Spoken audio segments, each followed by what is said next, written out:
Bom, é o seguinte, esse filme ele conta a história de um cara que ele teve um AVC e por conta disso ele teve uma doença que chama síndrome do encarceramento. O que é isso? O cara ele fica encarcerado dentro do próprio corpo, ele só consegue mexer o olho, ele não consegue se comunicar, não consegue nada.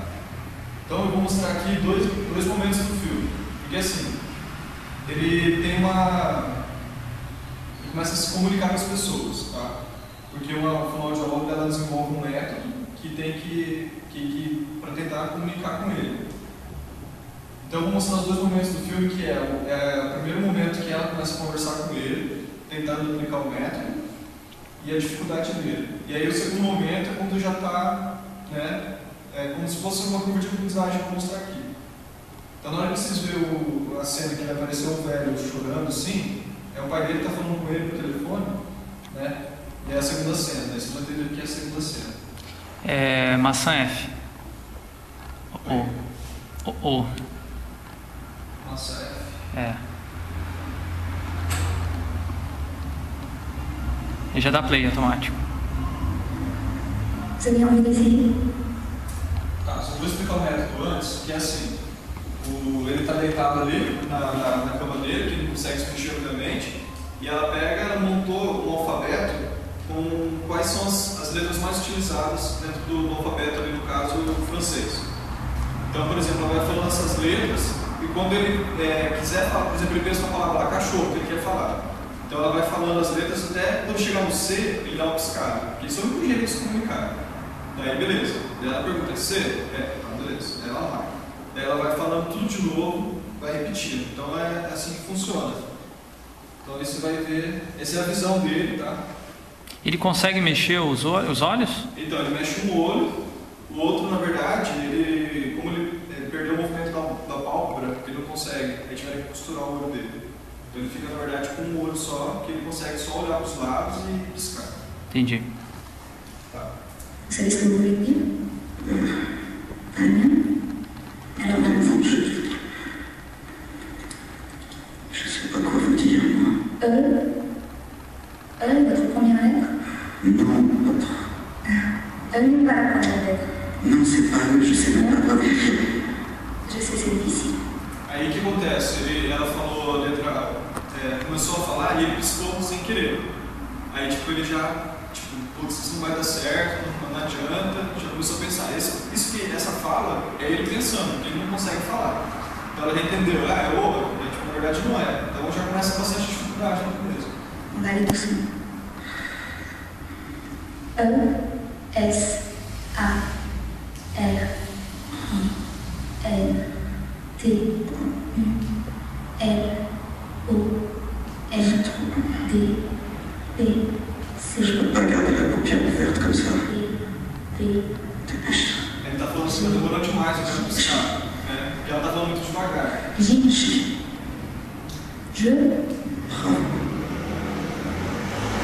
C'est ça? Je commence par moi. Então, o que acontece? Ele já falou a G, né? Que daí, tipo, ela já pensou, será que ele está querendo falar eu? Porque em francês é dessa forma. Daí ela pergunta. Tipo, na verdade, assim, ele começa falando as letras e aí ela tenta tirar uma conclusão em cima daquilo. Por exemplo, cachorro, né? Deixa eu falar, cachorro. Então, tenta tirar uma conclusão antes de terminar a palavra para ficar mais rápido. Autocompletar. É tipo um autocompletar. Daí ela pergunta, se o cara confirmar, beleza. Aí já é bem mais à frente, quase no final do filme, que é o pai dele falando com ele. Então o pai dele está falando no telefone, uma outra moça está lá ouvindo e passando para ele, né, o que está acontecendo e ela está respondendo. Então tem um intermédio aqui.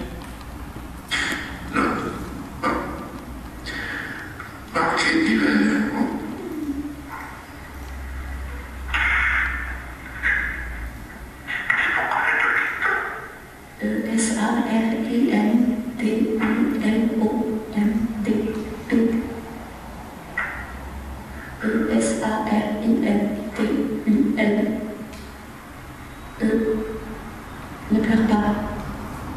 Bom, então aí você vê que já estava bem mais rapidinho falando e tal. E ele vai piscando e confirmando. Esse cara, é a história real dele, e eles escrever um livro dessa forma. Nossa, haja paciência, hein? Chama o Escafandro da Borboleta, o livro. Eu acho que deve ter para vender. E base nessa tecnologia, esse método que essa moça desenvolveu, o que o cara fez? Ele desenvolveu um software, né, que começa a ser apresentado na tela para a pessoa que está com essa síndrome, essas letras. Então aparece ali todas as letras, né, as mais utilizadas, e aí ele vai direcionando o olho para aquela letra que ele quer. Então aí direciona, aí vem mais uma quantidade de letras. Então é como se fosse assim, várias letras aparecem, ele escolhe, aí depois que termina esse aqui vem outro, e fica assim. Então na verdade ele fica olhando para o lado, e esse aqui ele vai fazendo assim, e ele vai selecionando as letras que ele quer. E tem um autocompletar depois no final da palavra com tipo 4, 5 letras de uma vez só para isso. Então funciona dessa forma, ele fica sentado na frente do computador, existem 2 sensores aqui, que ficam captando o olho dele ali, né, e tem um movimento bem fino disso.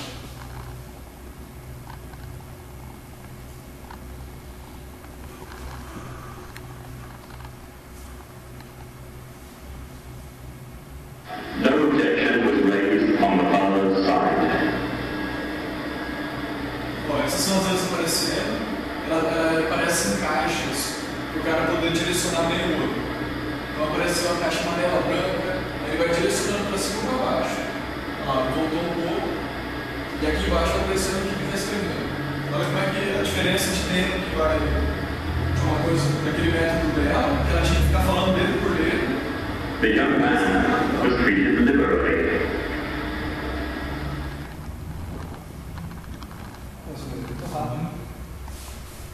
No mouse, dá para você baixar esse programa. Eu cliquei com ele no mouse assim, eu achei um pouco complicado. Mas você vê que depois de um tempo você vai ter que ir fazendo bem rápido. No caso do olho, o cara consegue fazer muito rápido isso. Então assim, o que eu queria... O meu conceito assim, de design de interação é o seguinte, para mim as duas situações são design de interação. Não é um porque ele está usando tecnologia e o outro não é design de interação. Para mim o trabalho dessa moça que ela fez, tudo, isso é muito design de interação porque também a questão da comunicação ali, né, pegando já essa parte, ela quis pegar e eu fico imaginando assim, como era a vida das pessoas que tinham esse problema antes de aparecer isso, sabe? Imagina você ser cárcere de você a vida inteira. Esse cara, ele sofreu muito, só que, poxa, ele conseguiu expressar as ideias dele. Tanto que a primeira coisa que ele queria fazer era escrever um livro. Por que escrever um livro? Tipo, eu acho que um ápice assim, de querer expressar alguma coisa, né, de ideias, assim. Poderia ser através de um quadro, sei lá. Mas no caso dele, ele só podia fazer isso, né? Não tinha como pintar um quadro. Então ele escreveu esse livro. Por quê? Porque o ser humano ele precisa se expressar. Então eu penso assim, usar a interação como a relação social.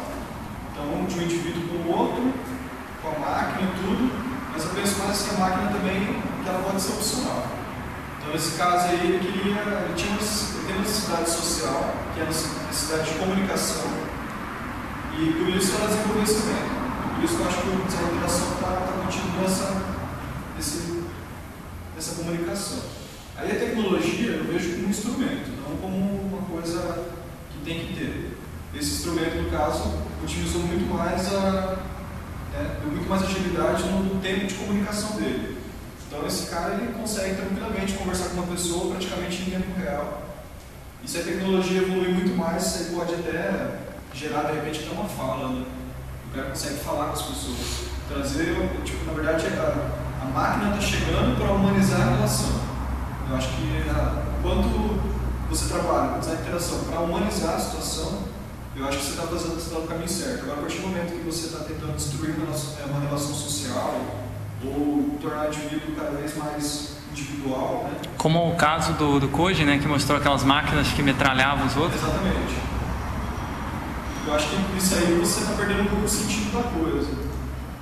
Então, eu acho que o mais instigante do design de interação é você trabalhar com pessoas mesmo.